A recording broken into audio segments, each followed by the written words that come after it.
The music was loud. Laughter echoed across the open-air wedding lawn. Champagne glasses clinked, heels clicked against cobblestone, and golden lights twinkled above like stars dancing in celebration.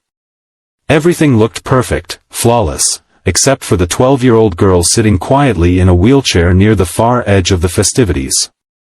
Her mint green dress, carefully chosen to match the bridesmaids, was slightly crumpled in her lap. Her hands, small and trembling, were folded neatly, the knuckles pale from the pressure. Her long brown curls fell loosely around her shoulders, partially hiding the fresh tears glistening in her eyes. No one noticed. Or rather, they did, and pretended not to. She had been wheeled out during the photo session earlier, parked at the side of the garden like a decorative element, then left alone as the party moved on. Everyone was too busy to care. She was the daughter of the groom's boss, the powerful CEO funding half the wedding, but her presence had faded into the background. Until one man, standing at the buffet line with his daughter, glanced over, frowned deeply, and whispered to her, "Why is that little girl all alone?" If you believe that no one deserves to be left behind, no matter their condition, please take a moment to like this video, leave a comment, share it with someone who needs a reminder of kindness, and subscribe to Kindness Corner. These stories are meant to touch hearts, heal minds, and inspire change, and your support makes all the difference. The girl's name was Clara Maddox. Born to privilege, raised with the best tutors and the most expensive toys, her life changed forever one winter when a rare autoimmune disease left her paralyzed from the waist down. It had happened swiftly, cruelly. One moment she was climbing trees in the family's summer estate, and the next she was in a hospital bed, confused, staring at legs that no longer listened to her brain. Her father, Charles Maddox, was the kind of man who moved stock markets with a phone call, powerful, demanding, and emotionally distant. Her mother had passed when Clara was 6. After the diagnosis, Charles buried himself deeper in his empire, hiding his helplessness beneath layers of schedules, bodyguards, and quarterly earnings reports. Clara was left in the care of round-the-clock nurses and therapists, but rarely, if ever, in the arms of someone who simply loved her. So when the invitation to his CFO's daughter's wedding came, one he couldn't afford to skip for optics, Charles decided to bring Clara along. Not to include her. Not to bond. But because it looked better to appear as a family man. She had her hair done. She had a dress custom-made. He had a nurse prepare her for travel. But once they arrived at the luxurious vineyard-turned-wedding venue, he disappeared into boardroom-style conversations, clinking drinks with investors, posing for selfies with the groom, and never once asking her how she felt. Clara's wheelchair was quietly wheeled to the garden's edge, and there she sat, pretending to admire the roses, pretending she didn't feel invisible. The single dad's name was Jamie Ross. A former high school English teacher turned delivery driver after the loss of his wife, Jamie had raised his daughter Ella with grit and humility. He didn't have a lot, but what he had, he gave with all his heart. Ella, now 13, stood beside him in a simple blue dress, holding a soda cup and eyeing the dessert table. They weren't supposed to be there, not originally. Jamie was a friend of the caterer, called in last minute to fill a staff shortage. He'd brought Ella along because he had no one to leave her with. That's how fate works sometimes, slipping grace into places where it's least expected. Jamie first noticed Clara during the speeches. The crowd laughed as the best man recounted embarrassing college stories, but Jamie's eyes kept drifting back to the young girl in the mint green dress.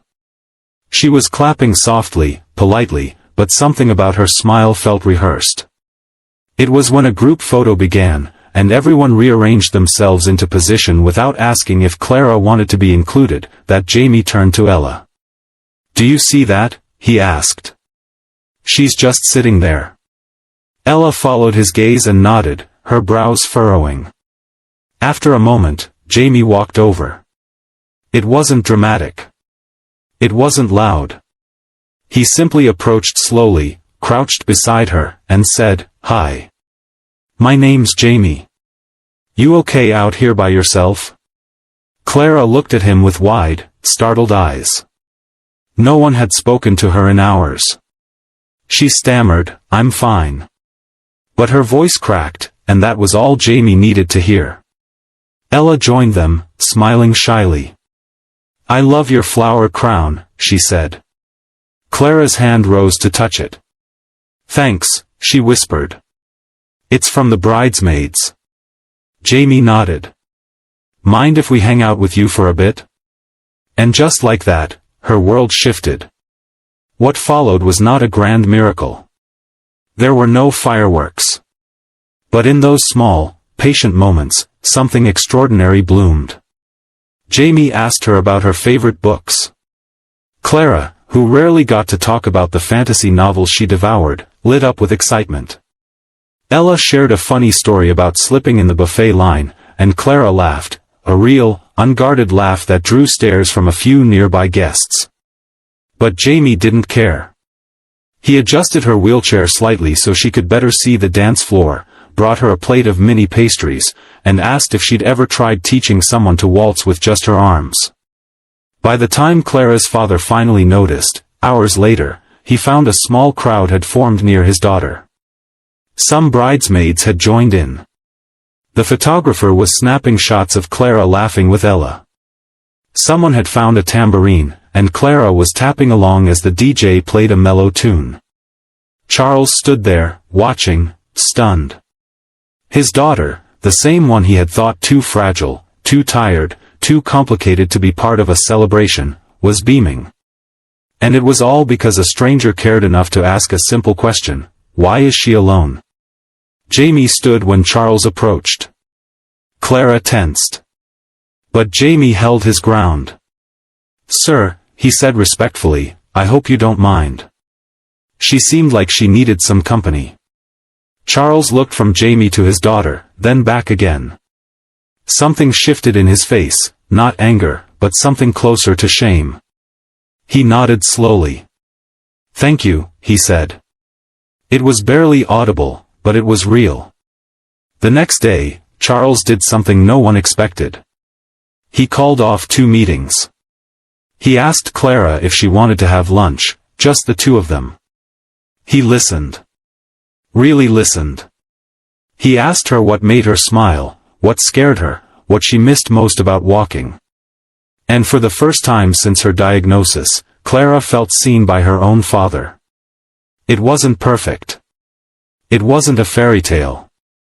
But it was the beginning of something honest. As for Jamie and Ella, they left the wedding with full hearts and a story they would never forget. Months later, Jamie received a handwritten letter from Charles Maddox. Inside was a simple message: "Thank you for reminding me what matters.